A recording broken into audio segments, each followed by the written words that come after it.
Hi hello ನಮಸ್ಕಾರ ಸ್ನೇಹಿತರೆ. ಇಲ್ಲಿ ವಲ್ಲಭ ತಪ್ಪು ಮಾಡದೇ ಇದ್ರೂ ಕೂಡ ಇವತ್ತು ಎಲ್ಲ ತಪ್ಪನ್ನ ತನ್ನ ಮೇಲೆ ಹಾಕೊಳ್ಳೋದ್ರ ಮುಖಾಂತರ ಅಮ್ಮನ ಬಚಾವ್ ಮಾಡ್ತಿದ್ದಾರೆ. ಹಾಗಿದ್ರೆ ಗಿರಿಜಾ ಮನೆಗೆ ಎಂಟ್ರಿ ಕೊಟ್ಟಿರೋ ಅಮ್ಮು ತನ್ನ ಮತ್ತೆ ವಲ್ಲಭ ನಡುವೆ ಯಾವುದೇ ರೀತಿ ಪ್ರೀತಿ ಇರಲಿಲ್ಲ. ನಾವಿಬ್ರು ಲವರ್ಸೇ ಅಲ್ಲ, ಇಲ್ಲಿ ಗಿರಿಜಾ ಅವರೇ ನಮ್ಮ ಮದ್ವೆ ಮಾಡಿಸಿದ್ದು ಅನ್ನೋ ಸತ್ಯವನ್ನ ನಂದ ಅವರ ಮುಂದೆ ತಿಳಿಸೇ ಬಿಡ್ತಾಳ. ಏನಾಯ್ತು, ಏನ್ ಕತೆ, ಇದು ಎಲ್ಲವನ್ನ ಕೂಡ ತಿಳ್ಕೋಬೇಕು ಅಂದ್ರೆ ಈಗಲೇ ನಮ್ಮ ಈ ಚಾನಲ್ನ ಸಬ್ಸ್ಕ್ರೈಬ್ ಮಾಡಿ, ಹಾಗೆ ಒಂದು ವಿಡಿಯೋವನ್ನ ಪೂರ್ತಿಯಾಗಿ ನೋಡುವುದನ್ನ ಯಾವುದೇ ಕಾರಣಕ್ಕೂ ಕೂಡ ಮರಿಬೇಡಿ.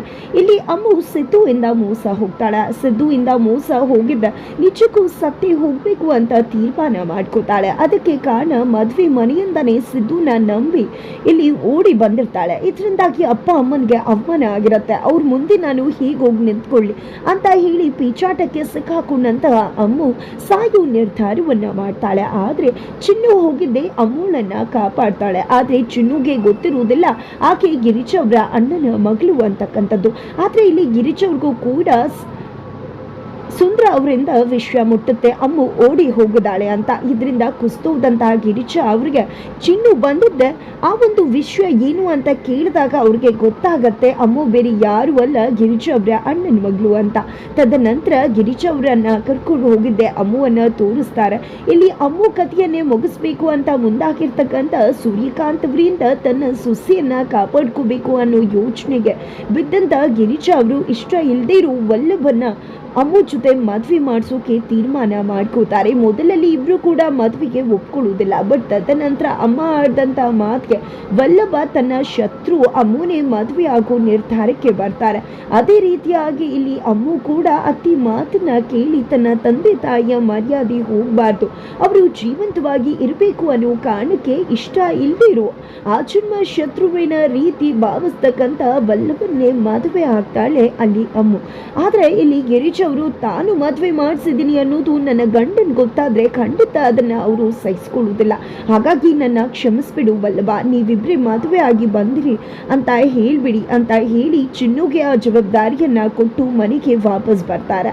ಇಲ್ಲಿ ಮೀನಾ ಮತ್ತೆ ಗಿರಿಜಾ ಇಬ್ರು ಕೂಡ ಯಾವುದೇ ಸುಳಿವನ್ನ ಕೂಡ ಮನೆಯವ್ರ ಮುಂದೆ ಬಿಟ್ಕೊಡ್ತಾ ಇಲ್ಲ. ಆದ್ರೆ ವಲ್ಲಭ ಎಲ್ಲಿ ಅಂದಾಗ ಕೊಟ್ಟಂತಹ ಕಾರಣಗಳು ನಿಜವಾಗ್ಲೂ ಕೇಶವನ್ಗೆ ಅನುಮಾನ ತರಿಸುತ್ತೆ. ಯಾಕಂದ್ರೆ ಎಂತ ಕೆಲಸ ಇದ್ರೂ ಕೂಡ ತನ್ನ ಅಮ್ಮನ ಬಿಟ್ಟು ಹೋಗೋನಲ್ಲ ವಲ್ಲಭ.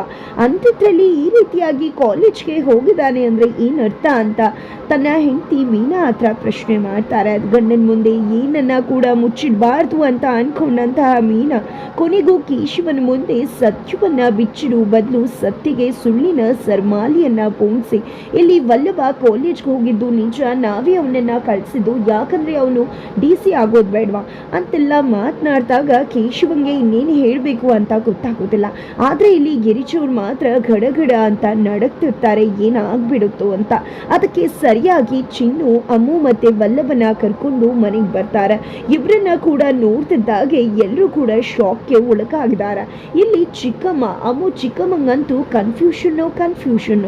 ಯಾಕಂದ್ರೆ ಆಕೆ ಪ್ರೀತಿಸಿ ಮಾಡಿದ್ದು ಸಿದ್ದುನ ಅಂತ ಗೊತ್ತು, ಬಟ್ ಈಗ ಮದುವೆ ಆಗಿ ಬಂದಿರುವುದು ವಲ್ಲಭ ಅನ್ನೋದನ್ನ ನೋಡ್ದಂತ ಅವರಿಗೆ ನಿಜವಾಗ್ಲೂ ಕನ್ಫ್ಯೂಷನ್ ಶುರುವಾಗ್ಬಿಟ್ಟದ. ಇಲ್ಲಿ ವಲ್ಲಭನ್ನ ಬಿಟ್ಟು ಅವನೇ ನಂದಾನ ಮದುವೆ ಮಾಡಿಸಿದಾನೆ ಅಂತ ಹೇಳಿ ಆ ಪಾತ್ನಿಯನ್ನ ಹಾಕ್ತಿದ್ದಾರೆ ಎದುರುಗಡೆ ಮನೆಯವರು. ಇದರಿಂದ ನಂದ ಅವ್ರಿಗೆ ತುಂಬಾನೇ ಬೇಸರ ಆಗ್ತದ.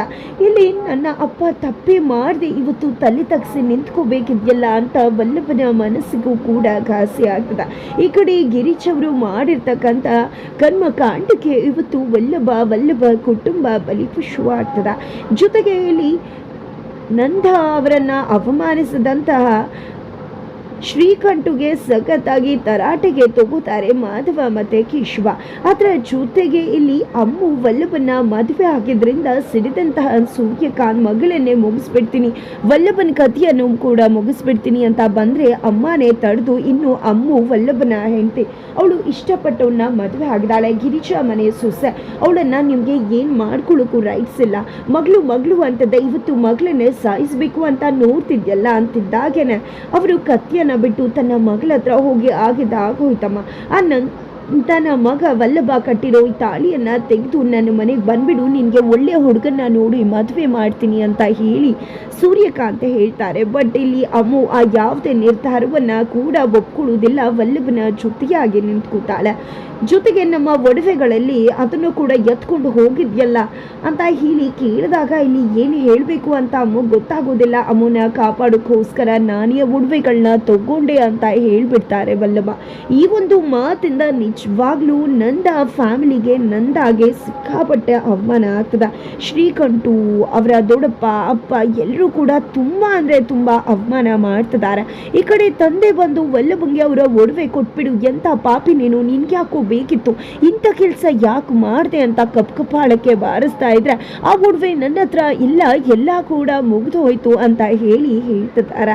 ತದನಂತರ ಮನೆಗೆ ಅಕ್ಸೆಪ್ಟ್ ಮಾಡದೇ ಇರ್ತಕ್ಕಂಥ ನಂದ ಅವ್ರ ಹತ್ರ ಚಿನ್ನು ಹೋಗಿದ್ದೆ ರಿಕ್ವೆಸ್ಟ್ ಮಾಡ್ಕೋತಾರೆ. ಕೊನೆಗೂ ಇಲ್ಲಿ ಮೀನಾ ಮತ್ತೆ ಗಿರಿಜಾ ಇಬ್ರು ಕೂಡ ವಲ್ಲಭ ಮತ್ತೆ ಅಮ್ಮನ ತಮ್ಮ ಮನೆಗೆ ಸ್ವಾಗತಿಸ್ತಾರೆ. ಇಲ್ಲಿ ಕೇಶವ ಬಂದಿದ್ದೆ, ಅಪ್ಪಂಗೆ ತುಂಬಾ ಹರ್ಟ್ ಆಗಿದೆ, ಈ ಟೈಮಲ್ಲಿ ಆರತಿ ತೆಗೆದು ಅವರನ್ನ ಒಳಗಡೆ ತುಂಬಿಸ್ಕೋಬೇಕಿತ್ತ ಈ ಸಂಪ್ರದಾಯಬದ್ಧವಾಗಿ ಅಂದಾಗ ನಮ್ಗೆ ಅದು ಆಗ್ಲಿಲ್ಲ. ಆದ್ರೆ ನನ್ನ ರೀತಿ ಬೇರೆಯವ್ರಿಗೆ ಆ ರೀತಿ ಆಗದೆ ಇರ್ಬೇಕಲ್ವಾ, ಅದಕ್ಕೋಸ್ಕರನೇ ಈ ರೀತಿ ಮಾಡಿದ್ದು. ಪ್ರತಿಯೊಂದು ಹೆಣ್ಣಿಗೂ ಕೂಡ ತನ್ನ ಗಂಡನ ಮನೆಯನ್ನ ಸೇರುವುದು ತುಳಿದು ಬರಬೇಕು ಅನ್ನುವ ಆಸೆ ಇರತ್ತೆ. ಅದೇ ರೀತಿಯಾಗಿ ಅಮ್ಮಗೂ ಇದ್ರೆ ಅದಕ್ಕೋಸ್ಕರನೇ ಈ ರೀತಿ ಮಾಡಿದೆ ಅಂತ ಹೇಳಿ ದೊಡ್ಡತನವನ್ನ ಮೆರೀತಿದ್ದಾಳೆ ಮೀನಾ. ಜೊತೆಗೆ ಇಲ್ಲಿ ವಲ್ಲಭ ಮತ್ತೆ ಅಮ್ಮು ಹೊಸ ಜೋಡಿ ಆಗಿರುವುದರಿಂದ ನಾವೇ ಅವ್ರಿಗೆ ರೂಮನ್ನು ಬಿಟ್ಕೊಡ್ತೀವಿ ಅಂತ ಮೀನಾ ಕೇಶವ ನಿರ್ಧಾರ ಮಾಡ್ತಾರೆ. ಜಸ್ಟ್ ಒಂದು ತಿಂಗಳಿಗೆ ನಾವು ಹಳೆ ಕಪಲ್ಸ್ ಅಂತ ತೀರ್ಮಾನ ಮಾಡ್ಕೊಂಡಿದ್ದೆ. ಬೇರೆ ಟೆರೆಸ್ ರೂಮಲ್ಲಿ ಮಲ್ಗು ವ್ಯವಸ್ಥೆಗೆ ಮುಂದಾಗ್ತಾರೆ. ಜೊತೆಗೆ ಗಿರೀಶ್ ಅವರಂತೂ ನಿಜವಾಗ್ಲೂ ತನ್ನ ಮೀನಾ ಸುಸಿಯನ್ನ ಕಂಡು ತುಂಬಾನೇ ಖುಷಿ ಪಡ್ತಿದ್ದಾರೆ. ಬಿಕಾಸ್ ಇವತ್ತು ಅವರ ಸ್ಟ್ರೆಂತ್ ಅಂದರೆ ಅದು ಮೀನಾ ಮಾತ್ರ ಆಗಿದ್ದಾಳೆ. ಜೊತೆಗೆ ಇತ್ತ ಕಡೆ ನಂದಕುಮಾರ್ ಅವರ ಹತ್ರ ಬಂದಿದ್ದೆ, ಗಿರೀಶ್ ಅವರು ತುಂಬಾನೇ ರಿಕ್ವೆಸ್ಟ್ ಮಾಡ್ಕೋತಾರೆ ಕ್ಷಮಿಸ್ಬಿಡಿ ಹಾಗೆ ಹೀಗೆ ಅಂತ. ಬಟ್ ನಂದ ಅವರಂತೂ ಅದನ್ನು ಕೇಳೋಕೆ ರೆಡಿ ಇಲ್ಲ. ಹೋಗಿದ್ದೆ ಪ್ರಾವಿಷನ್ ಸ್ಟೋರಲ್ಲಿ ಮಲ್ಕೋತಾರೆ. ಅಲ್ಲೂ ಹೋಗಿ ಗಿರೀಶ್ ಅವರು ಗಂಡನ ಕರ್ಕೊಂಡು ಬರ್ತಾರೆ. ಬೆಳಿಗ್ಗೆ ಆಗ್ತಿದ್ದಾಗೇನೆ ಮನೆಯವ್ರು ಎಲ್ಲರೂ ಕೂಡ ಸೇರಿದ್ದಾರೆ. ಬಟ್ ಇಲ್ಲಿ ನಂದ ಅವರಂತೂ ವಲ್ಲಭ ಹತ್ರ ಬಂದಿದ್ದೆ, ನೋಡು ನೀನು ಅಮ್ಮ ಒಡವೆಗಳನ್ನ ತಗೊಂಡಿದ್ಯಾ, ಅವರ ಒಡವೆಗಳನ್ನ ಅವ್ರಿಗೆ ವಾಪಸ್ ಮಾಡಿಬಿಡು ಅಂತ ಹೇಳ್ತಿದ್ರೆ, ಇಲ್ಲ ನಾನು ಅದನ್ನೆಲ್ಲ ಮಾರಾಟ ಮಾಡಿ ಬಳಸ್ಕೊಂಡ್ಬಿಟ್ಟಿದ್ದೀನಿ ಅಂತ ಹೇಳಿ ವಲ್ಲಭ ಹೇಳ್ತಾರೆ. ನಿನ್ಗೆ ಯಾಕೆ ಅಷ್ಟು ದುಡ್ಡಿನ ಅವಶ್ಯಕತೆ ಇತ್ತು ಅಂತ ಹೇಳಿ ನಂದಕುಮಾರ್ ಅವರು ವಲ್ಲಭನ ಪ್ರಶ್ನೆ ಮಾಡ್ತಿದ್ರೆ, ಇದಕ್ಕೆಲ್ಲ ಕಾರಣ ನಾನೇನೆ. ಆದರೆ ಇವತ್ತು ವಲ್ಲಭ ತಪ್ಪಿತಸ್ಥನಾಗಿ ನಿಂತ್ಕೊಂಡಿದ್ದಾನೆ, ಅವನ ಬಗ್ಗೆ ಕೆಟ್ಟಾಗಿ ಮಾತಾಡ್ತಿದ್ದಾರೆ. ಇಲ್ಲ, ನಾನು ಸತ್ಯ ಹೇಳ್ಬಿಡ್ಬೇಕು ಅಂತ ಯೋಚನೆ ಮಾಡಿದಂಥ ಅಮ್ಮ ಕೊನೆಗೂ ನಂದ ಅವ್ರ ಹತ್ರ ಸತ್ಯ ಹೇಳೋಕೆ ನಿರ್ಧಾರ ಮಾಡಿಕೊಂಡಿದ್ದೆ. ಸತ್ಯ ಹೇಳೋಕೆ ಮುಂದಾಗ್ತಿದ್ದಾಳೆ. ಹಾಗಿದ್ರೆ ಕೊನೆಗೂ ನಾನು ನಂದ ಲವ್ವೇ ಮಾಡಿಲ್ಲ, ನನ್ನ ಮಾನ ಪ್ರಾಣ ಉಳಿಸ್ಬೇಕು ಅನ್ನೋ ಕಾರಣಕ್ಕೆ ವಲ್ಲಭ ಮದುವೆ ಆದ ಚಿನ್ನನ ತಗೊಂಡು ಹೋಗಿದ್ದು ನನಗೆ ಪ್ರೀತಿ ಮಾಡಿ ಕೈಕೊಟ್ಟ ಸಿದ್ದು ಅನ್ನೋ ಎಲ್ಲ ವಿಷಯನೂ ಕೂಡ ಇಲ್ಲಿ ಹೇಳಿ ಬಿಡ್ತಾಳೆ. ಆ ಏನಾಗತ್ತೆ ಇದೆಲ್ಲವನ್ನ ಕೂಡ ತಿಳ್ಕೋಬೇಕು ಅಂದರೆ ಮುಂದಿನ ವೀಚುಗೆ ವೀಚ್ ಮಾಡುವುದನ್ನು ಯಾವುದೇ ಕಾರಣಕ್ಕೂ ಕೂಡ ಮರಿಬೇಡಿ.